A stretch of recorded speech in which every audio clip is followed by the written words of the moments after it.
காலத்தால் அழியாத மத சார்பற்ற நடுநிலை தவறாத உங்கள் குரல் ஃப்ரம் மீடியா நெட்வொர்க்கிங் இரவு நேர செய்தி அறிக்கைகள். முதலில் தலைப்புச் செய்திகள்.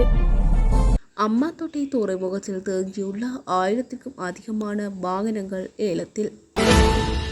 22வது திருத்தச் சட்டம் சர்வஜன வாக்கெடுப்பில் மக்கள் தோற்கடிப்பார்கள், முன்னாள் அமைச்சர் நம்பிக்கை. வாகன இறக்குமதிக்கான சுங்கவரி குறைப்பு தொடர்பில் அரசாங்கத்தின் அறிவிப்பு. இலங்கையில் பெரும் சோகம், கோர விபத்தில் இளம் தாய் பிறந்த குழந்தை உட்பட 3 கேள்விகளுக்கு இடமளிக்காமல் வெளியேறிய அமைச்சர்கள், ஊடகவியலாளர்கள் அதிருப்தி.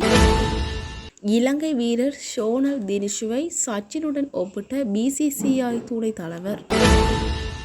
அமெரிக்காவில் 49,000க்கும் அதிகமான குடியேற்றவாசிகள் கைது, ட்ரம்ப் ஆட்சியில் உச்சம்.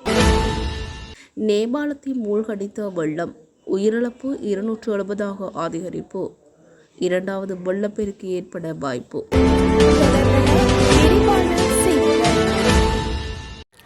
ஹம்பாந்தோட்டை துறைமுகத்தில் 3 மாதங்களுக்கு மேலாக விடுக்கப்படாமல் உள்ள 1000க்கும் மேற்பட்ட இறக்குமதி செய்யப்பட்ட வாகனங்களை ஏலம் அல்லது டெண்டர் மூலம் விற்பனை செய்ய நடவடிக்கை எடுக்கப்பட்டுள்ளதாக இலங்கை சுங்க திணைக்களம் தெரிவித்துள்ளது. சுங்க கட்டளை சட்டத்தின் 109வது பிரிவின் கீழ் இந்த நடவடிக்கை முன்னெடுக்கப்பட்டுள்ளது. வாகனங்களை விற்பனை செய்து முதலில் சுங்க வரியையும் பின்னர் துறைமுக களஞ்சிய கட்டணங்களையும் வசூலிக்க நடவடிக்கை எடுக்கப்படும் என சுங்க திணைக்களம் தெரிவித்துள்ளது. இதனிடையே சுங்க திணைக்களத்தின் ரூபாய் 190.2 பில்லியன் வருவாய் இலக்கில் ரூபாய் 176.7 பில்லியன் இதுவரை வசூலிக்கப்பட்டுள்ளதாகவும் மீதமுள்ள தொகையை வரும் நாட்களில் ஈட்ட முடியும் எனவும் தெரிவிக்கப்பட்டுள்ளது. அரசியலமைப்பின் 22வது திருத்தம் சட்டம் மூலம் ஜனநாயகத்திற்கும் சர்வாதிகாரத்திற்கும் இடையிலான போராட்டம் என முன்னாள் அமைச்சர் ராஜித சேனரத்ன தெரிவித்துள்ளார். 22வது திருத்தம் தொடர்பில் சர்வஜன வாக்கெடுப்பு நடத்தப்பட்டால் மக்கள் அதனை தோற்கடிப்பார்கள் எனவும் அவர் குறிப்பிட்டுள்ளார். மேலும் மாகாண சபை தேர்தலில் அரசாங்கம் தோல்வியடையும் என்ற அச்சத்தினாலேயே தேர்தலை நடத்தாமல் காலம் தாழ்த்தி வருவதாகவும் அவர் குற்றம் சாட்டியுள்ளார். தற்போதைய அரசியல் நிலைமையால் அரசாங்கத்தின் சொந்த ஆதரவாளர்கள் மத்தியிலும் அதிருப்தி ஏற்பட்டுள்ளதாகவும் ராஜித சேனரத்ன தெரிவித்துள்ளார். இலங்கையில் டிசம்பர் 31ஆம் தேதிக்கு பின்னர் வாகன இறக்குமதிக்கு விடுக்கப்பட்டுள்ள சுங்க கூடுதல் கட்டணம் நீக்கப்படுவது நாட்டின் வெளிநாட்டு செலாவணியை நிலைமையை பொறுத்தே தீர்மானிக்கப்படும் என கைத்தொழில் மற்றும் தொழில் முனைவோர் மேம்பாட்டு பிரதி அமைச்சர் சதுரங்க அபேசிங்க தெரிவித்துள்ளார். நாட்டின் வெளிநாட்டு செலாவணி கையிருப்பை வலுப்படுத்துவதே அரசாங்கத்தின் தற்போதைய முக்கிய முன்னுரிமை என குறிப்பிட்ட அவர், அதன் பின்னரே வரி மற்றும் இறக்குமதி கட்டுப்பாடுகளை தளர்த்துவது குறித்து கவனம் செலுத்தப்படும் என தெரிவித்துள்ளார். மேலும் இந்த ஆண்டில் வாகன இறக்குமதியின் மொத்த மதிப்பு சுமார் 2.1 பில்லியன் அமெரிக்க டாலரை எட்டியுள்ளதாகவும் அவர் குறிப்பிட்டுள்ளார்.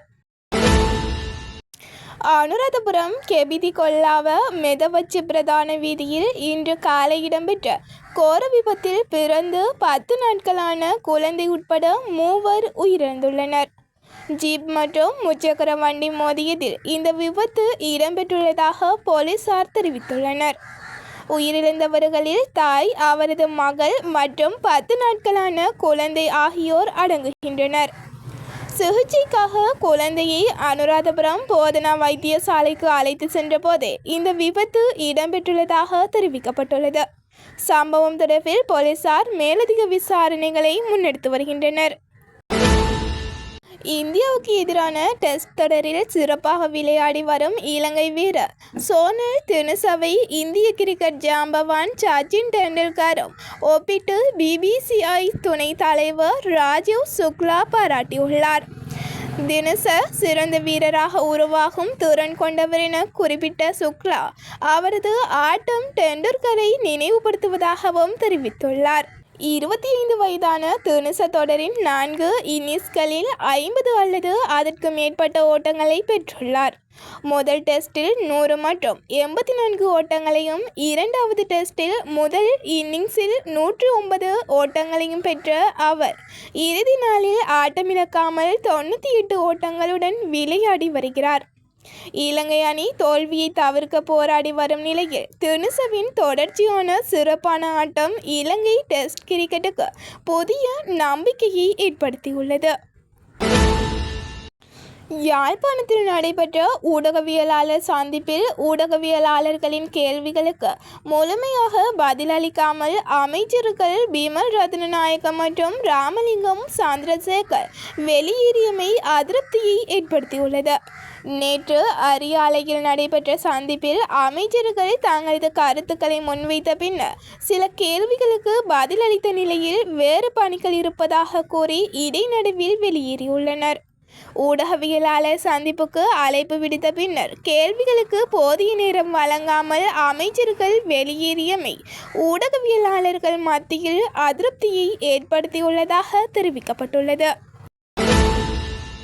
அமெரிக்காவில் ICE அதிகாரிகளின் குடிவரவு கைது நடவடிக்கைகள் ஜூலை மாதத்தில் பெருமளவில் அதிகரித்துள்ளன. ஜூலை மாதத்தில் மட்டும் 49,571 பேர் கைது செய்யப்பட்டுள்ளனர். இது ஜூன் மாதத்தை விட 15% மற்றும் பிப்ரவரி மாதத்தை விட 70% அதிகமாகும். டெக்சாஸ் மற்றும் புளோரிடாவில் மற்றும் சுமார் 20,000 பேர் கைது செய்யப்பட்டுள்ளனர். ட்ரம்ப் நிர்வாகத்தின் புதிய ஆளணி சேர்ப்பு திட்டத்தின் கீழ் சுமார் 12,000 புதிய அதிகாரிகள் பணியில் இணைக்கப்பட்டதைத் தொடர்ந்து நாடு முழுவதும் குடிவரவு அமலாக்க நடவடிக்கைகள் தீவிரமடைந்துள்ளன. நேபாளத்தில் ஏற்பட்டுள்ள கடும் வெள்ளப்பெருக்கு மற்றும் மண் சரிவு காரணமாக உயிரிழந்தவர்களின் எண்ணிக்கை 270 அதிகரித்துள்ளது. மேலும் 1,500க்கும் மேற்பட்டோர் காணாமல் போயுள்ளதாக வெளிநாட்டு ஊடகங்கள் தெரிவிக்கின்றன. காணாமல் போனவர்களில் 517 பேர் வெளிநாட்டு சுற்றுலா பயணிகள் எனவும் 127 பேர் நேபாளத்தை சேர்ந்தவர்கள் எனவும் தெரிவிக்கப்பட்டுள்ளது. அவர்களை தேடும் மீட்பு பணிகள் தொடர்ந்து முன்னெடுக்கப்பட்டு வருகின்றன.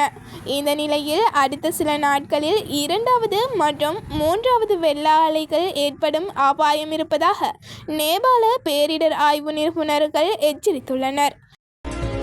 இத்துடன் இரவு நேர செய்தி அறிக்கைகள் முடிவடைகின்றன.